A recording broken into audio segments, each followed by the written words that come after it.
Good shooting, boy. Thanks, Little John. You're welcome, merry man number 17.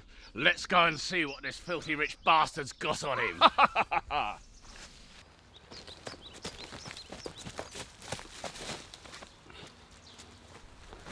What an interesting coin purse. How much gold does he have on him? None. We can't go back to Robin Hood empty-handed. Well, he doesn't seem to have anything else on him. Wait a minute. What's this? No, boy! I've heard of this witchcraft. It might have Rob's name on it, but it's wicked and sinister at its heart.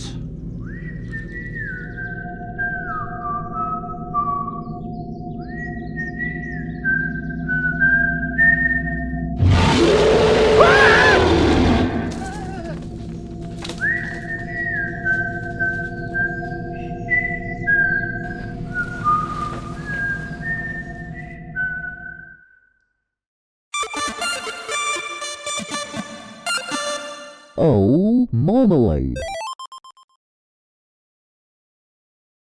One of old Blighty's most treasured and beloved folklores, Robin Hood's reputation as a heroic outlaw that stole from the rich and gave to the poor has spread far and wide. Needless to say, Rob has touched the hearts of millions of people with his tales of bravery, chivalry and kindness.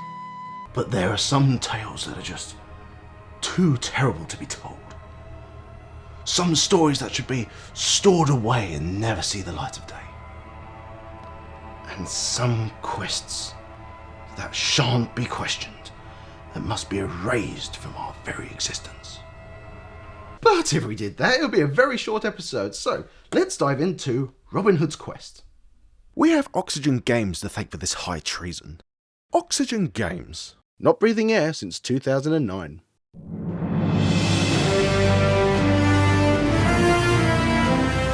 Whoa, that's supposed to be Robin Hood?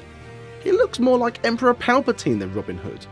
More than once upon a time, a brave man has traversed hill and dale, river and valley, forest and fortress, to rescue his beloved. Now, it's one thing to give a poor performance during a voiceover, but what this guy nails is the sound of a man who just doesn't want to be in a recording studio reading those lines. But the sheriff was not only wicked, he was also jealous.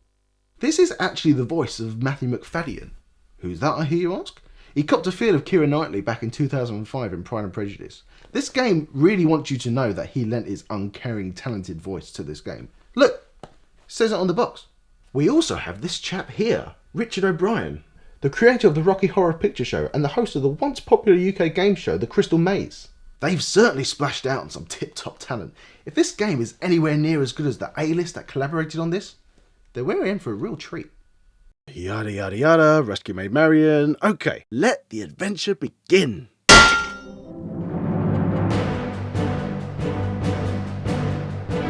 Okay, off to a rocky start, but hey, let's get to questing. Well, I immediately regret this decision. Oh god, the ground looks like dog shit mixed with quicksand. These graphics are so bad, it's if I was looking at a pointillism painting and had lemon juice forcefully injected into my retinas. The merry men have had their positions nicked, and you must retrieve them in order to open new areas and progress. So, Robin's so-called friends are preventing him from rescuing Maid Marian. They should have called this Bros Before Hoes quest. Little John's like, Rob, come on, you haven't been the same since you've met her, and Robin's like, fuck you, she understands me better than you ever will. Some scoundrel has ransacked the kitchen and stolen the sugar. Please get it back. We'll all starve. Freitag, you can't live off nothing but sugar. You need to have a balanced diet of fruit, vegetables, carbohydrates, protein, dairy. The game is split into a number of different areas with treasure chests scattered throughout. Voldemort here must sneak past the guards and retrieve their contents, which ranges from bags of gold coins, keys, and the all-important stolen items belonging to your chums and... Holy sweet potatoes, look at that fucking sneaking animation. Robbie looks as though he's about to break into a musical number. In order to get the stolen items back, you must first locate the bronze key in one of the chests. Find the chest with the bronze lock above it and retrieve the silver key. Then find the chest with the silver lock to gain the gold key. Then find the chest with the gold lock to find the quest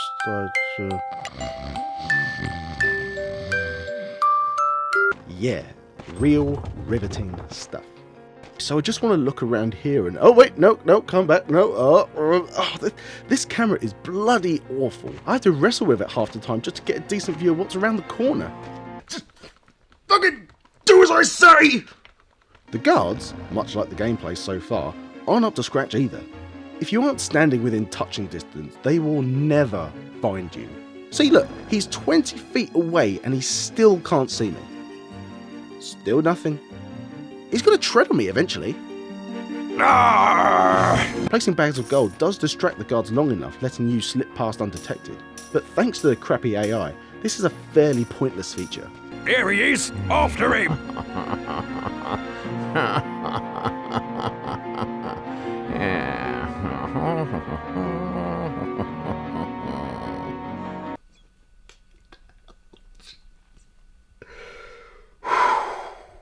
Seriously? We've gone from iconic and memorable game over screens such as... What's wrong? Snake! to this!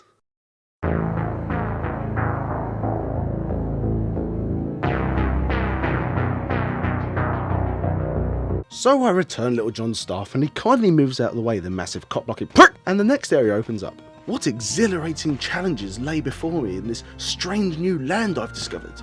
None.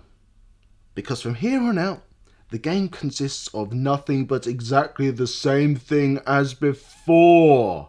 Find the bronze key, find the silver key, find the gold key, find the bag of sugar for the man with the bad case of gout, move on to the next area and... Oh shit! Oh wait, no, he's as blind as a Zubat. This is a disgusting example of copy and paste gameplay, and it just goes to show how little fucks the people who made this game had whilst working on it. The changes of scenery aren't anything to write home about either. They have varying layouts and the aesthetics are different, don't get me wrong, but it's just so minimal and unimpressive. Wow, bubbling green jelly that doesn't move. Apples. And who can forget about sassy gates? Can't come this way, mister. The most interesting areas in the game are easily inside the castle, and that's just because the lighting effects make it look as though there's a raid taking place. Whoa, it's the Sheriff of Nottingham. He's just here suddenly. Finally, the pivotal confrontation with the arch nemesis of this perilous yarn. I had my doubts about the plot so far, but let's see where this takes things.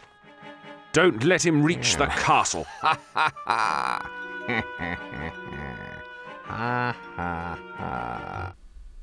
Well, I certainly didn't expect that. I know I wasn't alone in thinking he was on his way to talk to me. He just shows up out of the blue and captures me like any other guard. This was the only time I ever saw him in this game, and this does not fucking count. Seriously, I looked everywhere for him, and after that experience he never popped up again. By now you've probably spotted the quiver of arrows on E.T. of Locksley's back here. So why didn't I use my bow to defend myself against the Terminator of Nottingham? Because it was stolen! And you find it later on in the game, and even when you do snatch it back, you can't equip it. What the fuck? Other than his charity work, Robin Hood was renowned for being a highly skilled marksman with a bow and arrow. I mean, please game, give me something to do other than dragging my heels through an even more boring version of Deal or Fucking No Deal. In order to get Robin to actually pull his finger out of his arse and shoot something, you approach the drawbridge leading to the castle and... just watch for yourselves.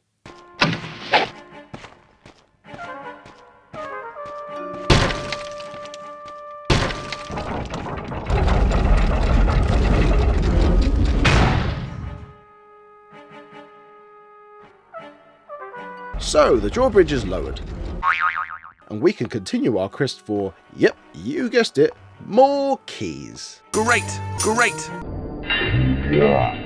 At last, we are finally reunited with May Marian, and she is excited, I think? Oh, Robin Hood. Oh, finally to be freed from the grasp of that evil sheriff. What took you so long? I nearly had to save myself and mess up the whole story. The one fucking time it tries to be funny and it completely breaks the sense of immersion. Fuck this. I couldn't have waited around for you. only to grow old without kisses and hugs and have great big silvery cloud puffs of hair. Oh my god, keep your expositional monologue to yourself and get to the point already.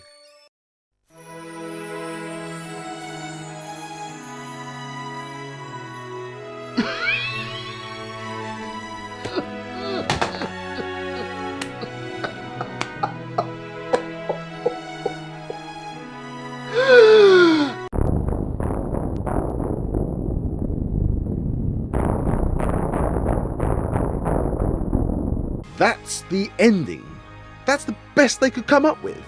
Just a still image of an old man's ballsack holding hands with Alfred Hitchcock. There aren't even credits after this, it just leads you back to the main menu. No one wanted to acknowledge that they had anything to do with this game. You know who else doesn't want to take credit for things they've done? Criminals. And this game is murder, drug trafficking and tax evasion all rolled into one. No wonder they scrubbed it clean. It's a simplistic shell of an excuse for a game that rewards me with less mental stimulation than trying to colour within the lines of a children's colouring book. And now that I've caused you all to develop a number of diseases, I'm going to have to erase your memory so you don't all sue me. Please don't sue me. I really don't have much in this world. I'm really sorry for showing you Robin Hood's Quest. I just had to ease the pain. It just hurts so much and I really hope you understand. Cheers everyone for tuning in. Please make sure to give this video a like, leave a comment and subscribe perhaps. If you want, it's up to you. If you enjoyed this review, then you can watch more by clicking on the annotations here. And as always, till next time, my preserves.